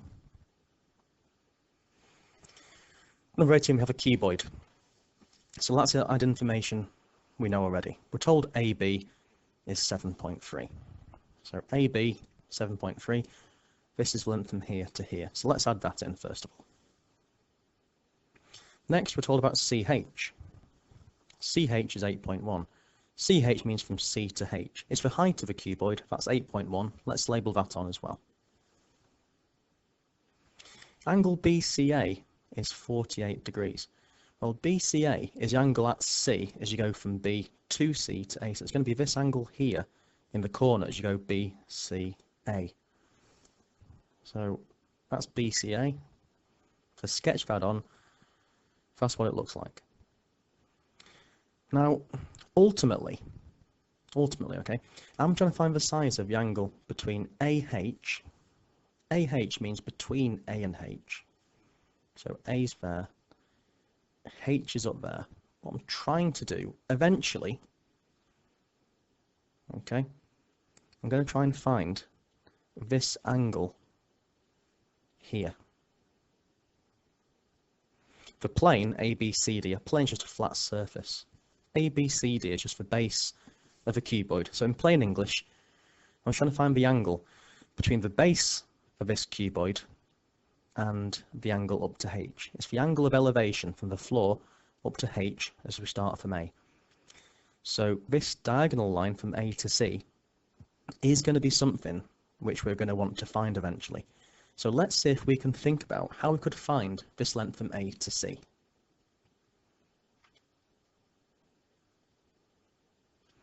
So let's just focus in on this triangle colored green. So I know a side of it, 7.3. I know that's 48 degrees. So let's just expand this triangle up to get a clear picture of what's going on. That's a triangle, and I want to find AC. So I'm going to call AC, let's say, X. Now this is a fairly standard trig question, okay? This is trigonometry in a right angle, so I'm going to use this old-fashioned SOHCAHTOA. So what sides do I know? Well, let's label them. I know the angle 48, opposite to 48, I know that side. That's the opposite side. So I know the opposite, I'll label that O for opposite. So I can tick off that I know the opposite in each of these triangles. Next up, what is the side that I want to know? I want to know CA. That's the longest side, and the longest side is called the hypotenuse. So the two sides I'm interested in are O and H. So which triangle is the most ticked? Well, quite clearly, that's the SO triangle. So what I'm going to do here is try to find out the hypotenuse using the SO triangle. Because I want to find H, I cover it up, and whatever's left tells me what to do. So if I cover up H, I've got O on top of S. So H is O over S. O stands for the opposite, which I know is 7.3. And S stands for sine of the angle I do know, which is 48. So I can work out what X is by just doing this calculation. So 7.3 divided by sine of 48 in closed brackets. I get this fairly long, weird number here. So don't round it yet. If in doubt, write it all out. We've got 9.82. What else was there? 3118. 926. Okay, so we're going to make a note of that. We're going to return to this in just a moment. So this we'll return to. That's going to be a key factor later. But for now, let's think about the next bit of this question, these two lines here. So for now, bye-bye, but we will make a note and return to this 9.82 figure. So bye for now. Now the next thing is it's saying about the angle between AH. So what's AH? Well, I mentioned AH before. It goes from A all the way up to the top H. So it's this line here. The plane ABCD is just that bottom square looking thing. It might be rectangular, so I'm looking at that base essentially. Now the angle I'm wanting is this one here in between the line AH and the base. So the size of the angle in purple is this purple angle like that. Now we need to remember what we were told before. So we worked out AC from before, which is that 9.8 number. Don't round it yet. We were also told what CH was, which was 8.1. So let's add those bits of information back in, like so. Then you can see we've got another triangle from which we can apply trigonometry to find out the size of this purple angle. So let's just enlarge this triangle to make it bigger and clearer. There we have it. And again, let's just wheel out the old-fashioned SOHCAHTOA. This time we're finding an angle, aren't we? So, relative to the angle we're trying to find, what sides do we know? Well, opposite to the angle we can see is 8.1. So that's the opposite side. We know the opposite, so let's tick the opposites. The longest side is the hypotenuse. I don't know that. I don't care about it, so I'm not interested in the H. The other angle, sorry, the other side I mean to say, is A, which I do know, so I'll tick A because I know that one as well. Which is the most ticked triangle? As you can see, it's T for tangent. So this is one we're going to use. Because we're finding an angle, what we're going to do here, we use the tan. So cover up tan. Okay, so the angle is going to be, now t, if you find an angle, will actually stand for tan minus 1. You do the tan minus 1 button when you're finding an angle, O on top, A on the bottom. So the opposite, we were told, was 8.1. And this number here, don't round it, we've got 9.82311 dot dot dot, which means I've not finished the number yet. That's just means so on and so forth. Now I've got this number stored in my calculator. So if I press A and S, it will give me the adjacent. So I can sort of do a bit of a cheat here. If I do Shift tan minus 1, type in the opposite manually, which is 8.1. And instead of having to remember all those digits or risk mispressing, I can just press A and S for answer. Close brackets, press equals. I get 39.5. Rounding it to 3 significant figures or 1 decimal place is absolutely fine. 39.5 degrees. That's the final answer to that question, which I do think was pretty challenging indeed, to get your head around what you need to do. That is not straightforward. If you followed that one, then well done indeed. We're now on question 19, which is very much the hard bit of the paper. However, that said, we can still get some marks out of these and hopefully understand it quite well. So we've got here that shape S is 1/4 of a solid sphere centered at O. We've got the formulas given to us here for volume and surface area of the sphere. We're told next that the volume of S is 576 pi cm cubed. We need to find the surface area of S. So first I'm just going to dive straight in and think about what sort of shape S is in terms of its surface area. Well, first off, the surface area of S, we can see it's got half a circle here as well. There's a half a circle at the top, like so, and as well as around the outside there'll be a curved surface area as well. However, because the shape's been formed from splitting a full solid sphere into 4, the curved surface area of this one will just be 1/4 of the curved surface area of a full sphere. So this is this portion here, which will shade in blue.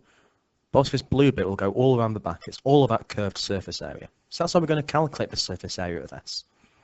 Before we do that, though, we need to work out what the radius is. And we're not told that. All we're told is that shape S is 1/4 of a solid sphere. And that's the key thing. It's 1/4. How do we find 1/4? We divide it by 4. So in other words, the volume of S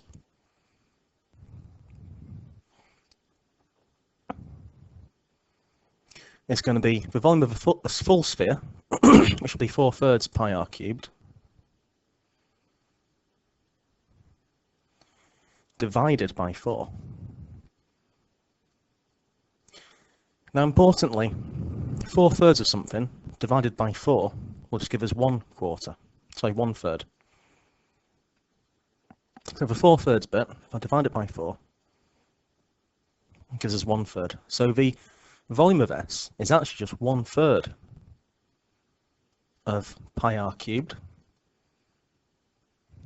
but we're told that it's 576 pi. So the 1/3 pi r cubed must be 576 pi. From there, we can solve for the radius. What we can do first of all, we can divide through by pi. We can cancel both sides by pi, because there's a pi on each side, on the right and the left. In other words, we can just ignore pi. Cancel it here, cancel it there. And then get 1/3 of the radius cubed is 576. At this stage, I can now multiply through by 3 to get rid of this fraction. So if I now multiply both sides by 3,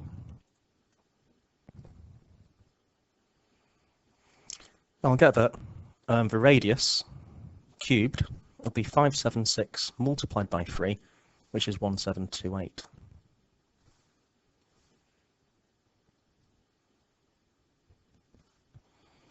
Then, to go from the radius cubed to just what the radius is, the opposite of cubing something is to do the cube root of it. So therefore, for radius,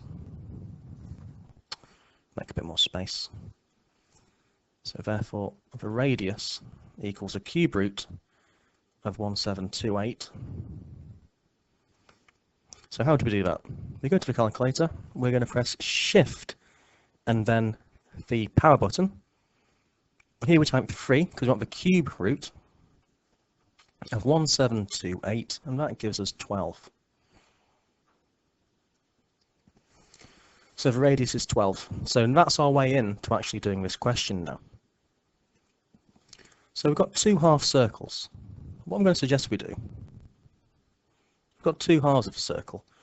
That's just a full circle.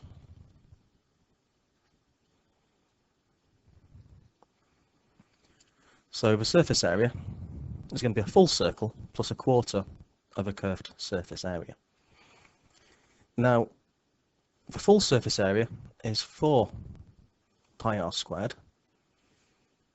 So for this one, a quarter of that will be 4 pi r squared divided by 4, which is an extra, because the 4s will cancel top and bottom.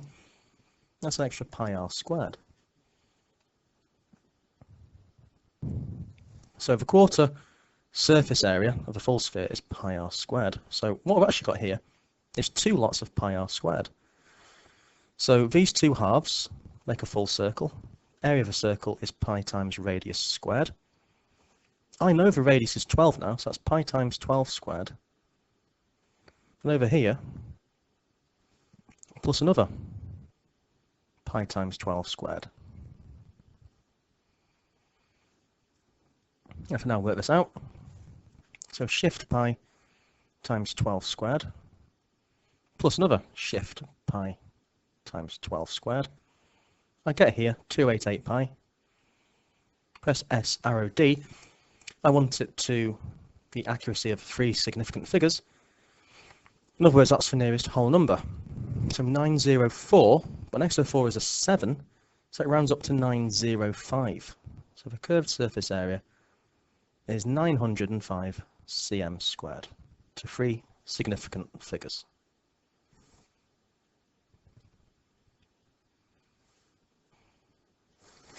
Question 20 is spot Martin's mistake. So rationalise the denominator is what he needed to do. So what he's done first of all is he's multiplied the whole fraction for top and bottom by this thing here with a plus made into a minus. That's absolutely the right idea to do. Okay. Now what we can do is we can use a calculator to check each step if we want to. So what's 14 multiplied by 2 minus root 3? Well, just try it if you're not sure. So 14 multiplied by 2 minus root 3. 28 minus 14. So that bit's absolutely fine. Okay, so that bit's great. This bit here, 2 root 3 minus 2 root 3's cancel. 4 plus 3 is 7. So that bit's consistent with that bit. I just wonder what 2 plus root 3 brackets 2 minus root 3 would actually be. Would it be 7? So let's just check that. 2 plus square root of 3 times 2 minus the square root of 3 gives us 1. So clearly the mistake has been made somewhere here. Somewhere here is where he's gone wrong. So let's just think about what's happened.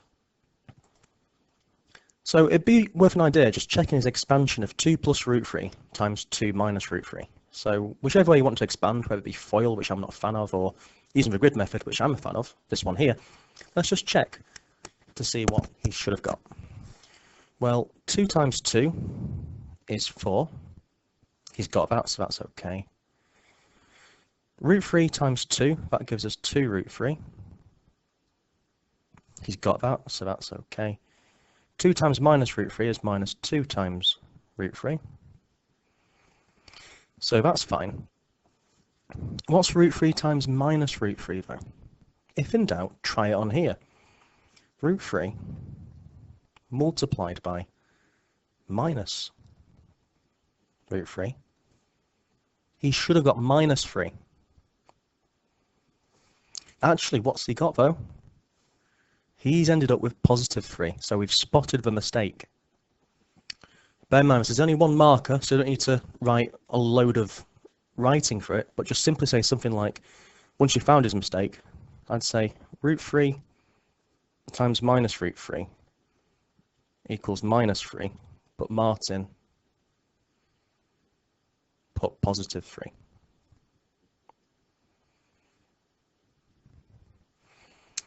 That right there is his mistake. Martin's mistake is that step. Word it clearly, you'll be fine. The next part is a very similar idea. So here, Siobhan's done this question. Rationalise the denominator of 5 root 12. So again, she's multiplied top and bottom by the same thing, which you're allowed to do. It's absolutely fine. Now, square root of 12 times the square root of 12. Let's just try that.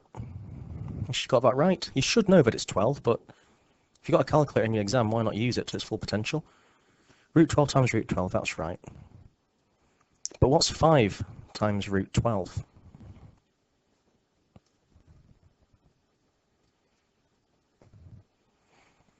That's 10 root 3.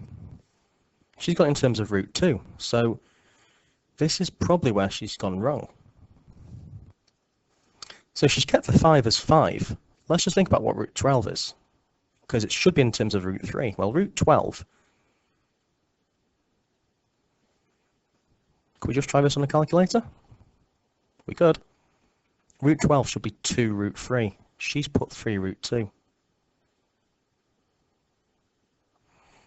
That's the mistake she's made. So Xian, she's done root 12 is 2 root 3, but Xian wrote 3 root 2, something along those lines. So that's her mistake right there, circled. Finally, the final question of the entire paper. So it's about Jackson, who's trying to find the density in grams per cubic cm cubed of a block of wood. The block of wood is in the shape of a cuboid. He measures the length as 13.2 to the nearest millimetre, the width as 16.0, again to the nearest millimetre, the height as 21.7, again to the nearest millimetre, and he measures the mass as 1970, correct to the nearest 5.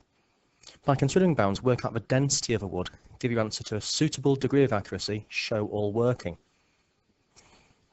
Before we continue, we need to remind ourselves of what density actually is. So density is mass divided by volume. So let's just think of this here. To work out the volume of the cuboid, it's length times width times height. I'll return to that in a moment. So let's just think about the length first of all. It's 13.2, correct to the nearest millimetre. So 13.2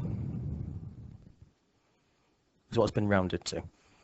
Millimetres are a tenth of a centimetre, so the next one up would have been 13.3. The next millimetre down would have been 13.1.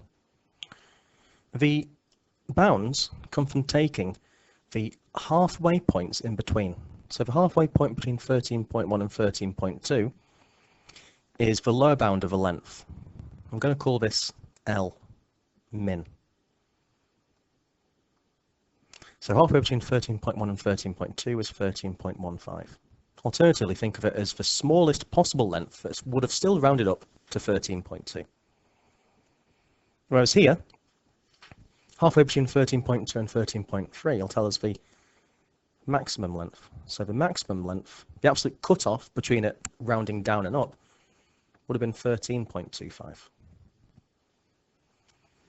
So that's for the lengths.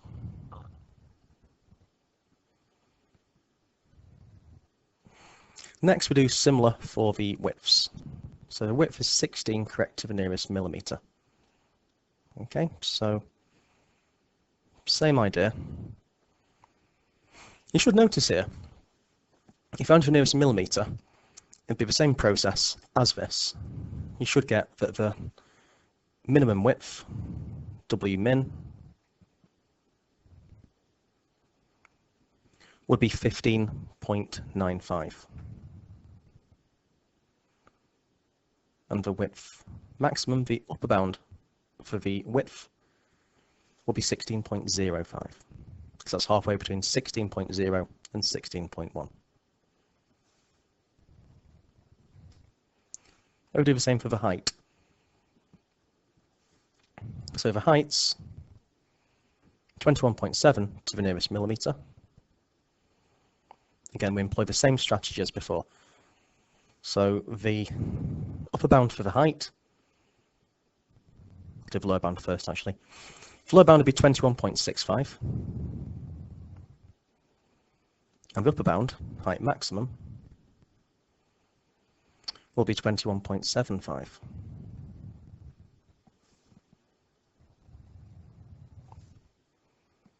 Oops, wrong colour.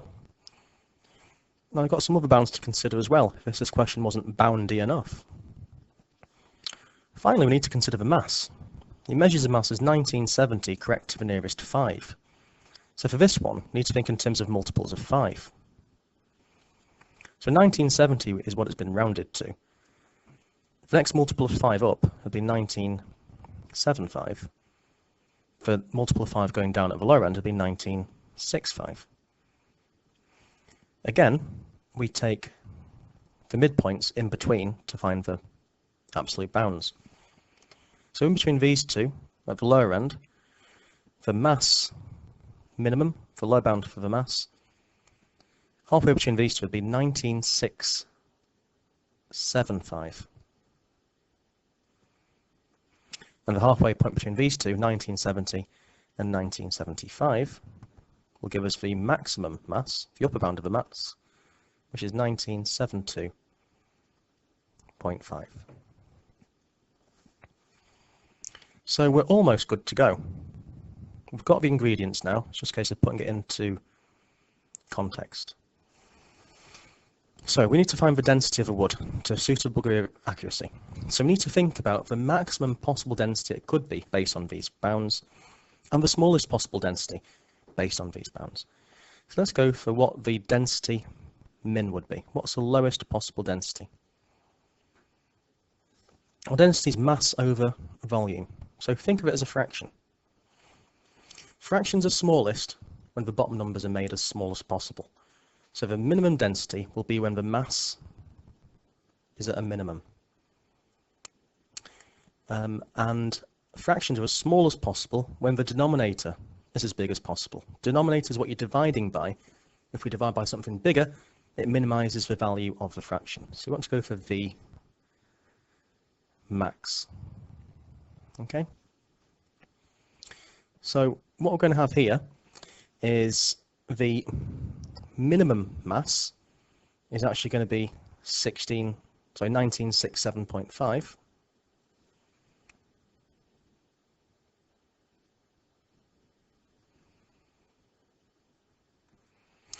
And the maximum volume will be when the length's maximum, the width's maximum, and the height's maximum.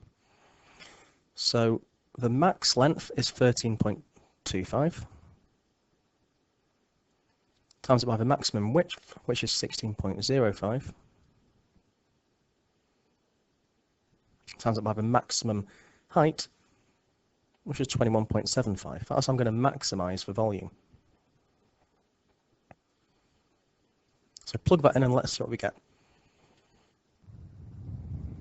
1967.5 divided by 13.25 times 16.05 times by 21.75.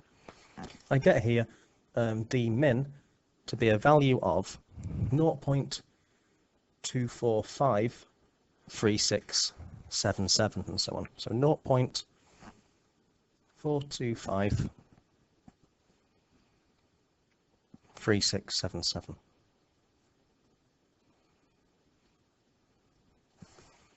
We now do the same for maximum possible density and consider how would we maximize a density.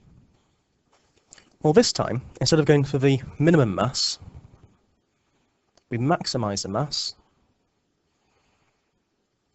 and take the volume at its minimum. If we've got loads of mass centred in a small volume, that's how we've got a maximum density. So the upper bound for the mass is 1972.5. And the lower bound for the volume will be when we're taking the minimum length, width, and height. Minimum length is 13.15. Minimum width is 15.95. Minimum height is 21.65.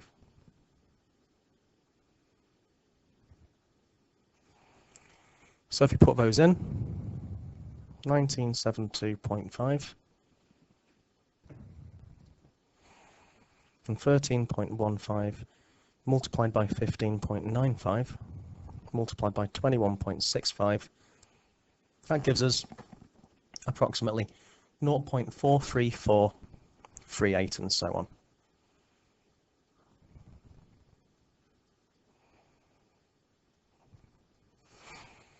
So these are the figures we're dealing with. That's the minimum density. That's the maximum density. The suitable degree of accuracy comes from we pick a value where a value of accuracy where they still agree. So would they agree to 3 significant figures? To 3 significant figures, that would be 0.425. This would be 0.434. They don't agree to 3 significant figures. Would they agree to 2 significant figures? Well, to 2 significant figures, that would be 0.43. And this one here, 0.425, would round up to 0.43 because that 5 is next to the 2. So therefore, they both agree to a maximum of 2 significant figures. So therefore, because they both agree to 2 significant figures, we say the density therefore is 0.43 grams per cm cubed. That's the last question of your whole paper. I hope you found it useful. Please consider giving a like, subscribe, leave a comment, check some more videos out. Good luck in your mocks or your tests or your GCSE, or you're watching this for fun, then fair play to you as well. Do take care of yourselves and please do be in touch. So for Mr. Bailey, it's bye for now.